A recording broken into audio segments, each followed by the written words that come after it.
I did a book signing here at Barnes & Noble a while back, and after 2 hours, nobody showed up. Finally, a woman wandered in, and she said, "Would you please sign my book?" She handed me a book. It was a book about goat cheese. I had not written the book. But at that point, I was so desperate, I took a pen and signed it, and we spent 20, 30 minutes just talking about our favorite goat cheeses.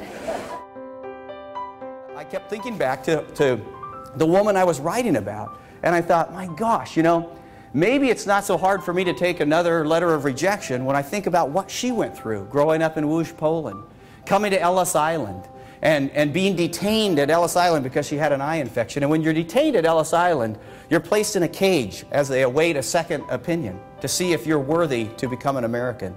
So if you can imagine this scene, a 7-year-old girl from Poland in a cage. She doesn't have a family. She's been separated from her mother and sister. She doesn't have a country at the moment. She hardly has any human standing. She's in a cage. You wouldn't have looked at that young girl and said, now there's somebody who's going to grow up and make a difference in the world. But she did. She did because she believed in herself. And he said, but the good news is we have 5,000 books here in the warehouse, and we'll sell them to you for only 75 cents each. And I guess apparently thinking that at that point you're going to jump up and click your heels in the air or something. And instead I said, well, what happens if I don't buy those books? I mean, what will happen to those books? And he said, well, actually, we have them recycled. And I said, you have them recycled? And I said, like, into what? And he goes, well, paper towels and Kleenexes and toilet paper. I said, toilet paper? You're going to turn my book into toilet paper? And he goes, well, it could happen. I said, you know, when I wrote that book, I remember specifically thinking, I want to touch people's lives in a special place. Not quite what I had in mind, you know.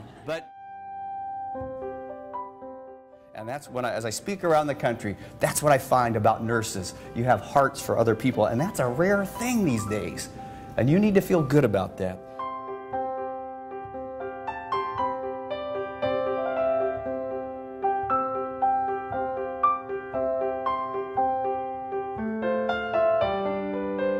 Thank you. Thank you. Thank you. And there's a new book called American Nightingale, telling the story of one nurse who not only saved lives but touched the hearts of many more. She wanted to be on the front line with those soldiers who were trying to stop Hitler's tyranny. You are in a world of many takers, givers. You're the people who care. As Angela Bigby.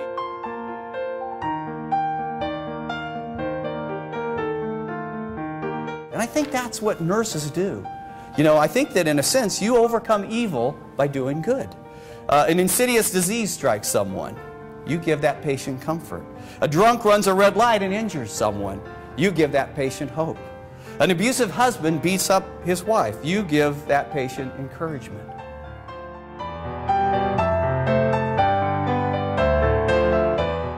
Meaningful to her. It says, drop a pebble in the water, just a splash and it is gone. But there's a half 100 ripples circling on and on, spreading from the center, flowing to the sea, and there's no way of knowing where the end is going to be. Everyone here this morning is a pebble in the water.